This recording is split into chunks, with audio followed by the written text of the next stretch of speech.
Olá, sou Jesse e bem-vindos ao Fatos sobre Guerras. No verão de 1914, o avião tinha menos de 11 anos. A aviação era uma nova tecnologia que fascinava muitos, mas ainda gerava desconfiança quando se tratava de aplicações práticas. A maioria dos aviões da época eram engenhocas lentas e frágeis, com força suficiente para levantar um único piloto e talvez um passageiro. Embora vários países tenham demonstrado interesse na aviação militar, o conceito de usar aviões para fazer a guerra ainda era uma ideia bastante radical. Tudo isso mudou durante o curso da Primeira Guerra Mundial. Nesse vídeo eu vou falar sobre a guerra no céu, o nascimento de uma nova arma. Aviões de reconhecimento. No início da guerra, os estrategistas militares perceberam que as aeronaves poderiam ser muito úteis para espionar os movimentos das tropas inimigas.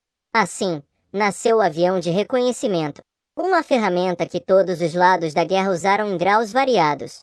Essas aeronaves normalmente carregavam um piloto e um observador com uma câmera, que fotografava as posições das tropas no solo. O uso de aeronaves para reconhecimento cresceu rapidamente durante os primeiros meses da guerra e desempenhou um papel cada vez mais crucial na obtenção de vitórias.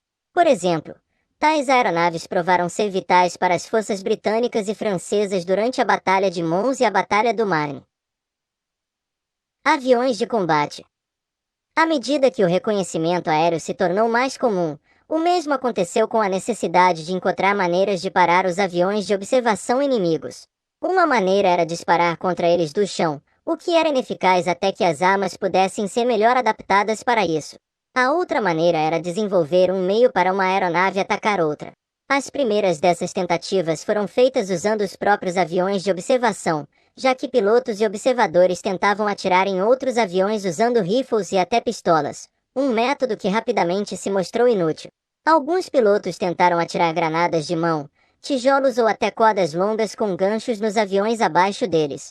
A solução ideal era a metralhadora, que poderia disparar um fluxo contínuo de balas, aumentando significativamente a chance de acertar um alvo. No entanto, as metralhadoras tendiam a ser grandes e pesadas, e apenas algumas eram pequenas e leves o suficiente para serem praticáveis para uso em um avião. Outro problema era que disparar de lado reduzia seriamente a precisão, enquanto disparar para frente significava que a hélice do avião estaria no caminho. O problema não foi resolvido até meados de 1915, quando um projetista de aeronaves holandês chamado Anton Fokker desenvolveu interruptor gear, um mecanismo de sincronização que sincronizava a metralhadora com as pás da hélice em movimento. Em 1º de agosto de 1915, os pilotos alemães Oswald Boelck e Max Immelmann se tornaram os primeiros pilotos a abater outra aeronave usando o novo método de Fokker. Esse desenvolvimento deu aos alemães uma forte vantagem por vários meses até que designers franceses e britânicos conseguiram adaptar o dispositivo para uso próprio cerca de um ano depois. Bombardeiros. O bombardeio era uma tática ofensiva óbvia para uso na guerra aérea, mas alguns países abordaram o conceito de maneiras diferentes.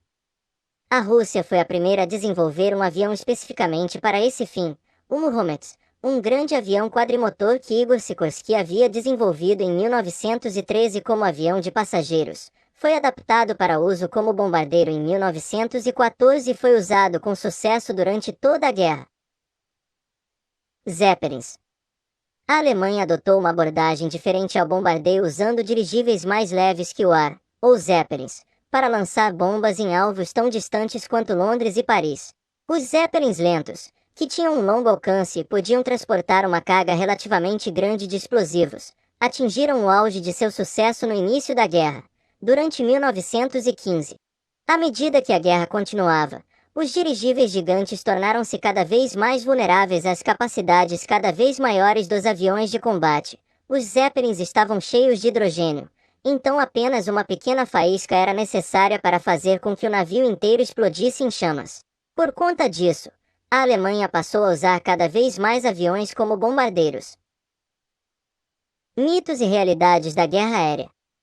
À medida que a guerra continuava e a tecnologia dos aviões melhorava, grandes batalhas no céu se tornaram uma ocorrência cada vez mais comum, e lendas e histórias fantásticas cresceram em torno de grandes ases do ar, como Manfred von Richthofen, o Barão Vermelho, e Ed Rickenbacker. Esses homens passaram a ser vistos pelo público como cavaleiros modernos, lutando uma guerra mais exótica e elegante do que o pesadelo grotesco que acontecia no chão abaixo. A verdade era bem diferente. Pilotos recém-recrutados eram frequentemente enviados para os céus com apenas uma compreensão grosseira de como voar, normalmente menos de 5 horas de treinamento. À medida que a guerra avançava, tornou-se realmente incomum que um novo piloto sobrevivesse às primeiras semanas de seu serviço. Devido a essa falta de experiência, os pilotos não apenas foram vítimas de ases inimigos, mas também sucumbiram regularmente ao mau tempo, problemas mecânicos ou perda de controle devido a erro do piloto. Também era comum que os pilotos simplesmente se perdessem e ficassem sem combustível nas linhas inimigas. A maioria dos que foram abatidos perdeu a vida não em combates aéreos espetaculares, mas depois de ser baleado por trás sem sequer ter conhecimento de seus agressores. Embora os paraquedas tivessem sido inventados décadas antes, pilotos de alguns países, Grã-Bretanha em particular, não tinham permissão para carregá-los.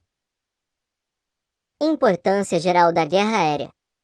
De modo geral, não se pode dizer que a guerra aérea tenha desempenhado um papel fundamental na Primeira Guerra Mundial, como teve na Segunda Guerra. O bombardeio serviu mais como uma arma psicológica do que prática, e a tecnologia necessária para causar o tipo de dano maciço que o bombardeio iria infligir em um futuro próximo ainda não havia sido desenvolvida. Por outro lado, a própria Primeira Guerra Mundial encorajou o rápido aperfeiçoamento do avião, tanto em geral quanto especificamente como arma. Durante os 4 anos de conflito, a estabilidade geral e a segurança do voo melhoraram tremendamente, assim como a potência, a velocidade e a manobrabilidade dos projetos mais recentes. Além disso, a guerra promoveu o respeito do público em geral pela aviação e gerou uma nova geração de pilotos e projetistas de aeronaves, que levariam o voo humano ao próximo nível após a guerra.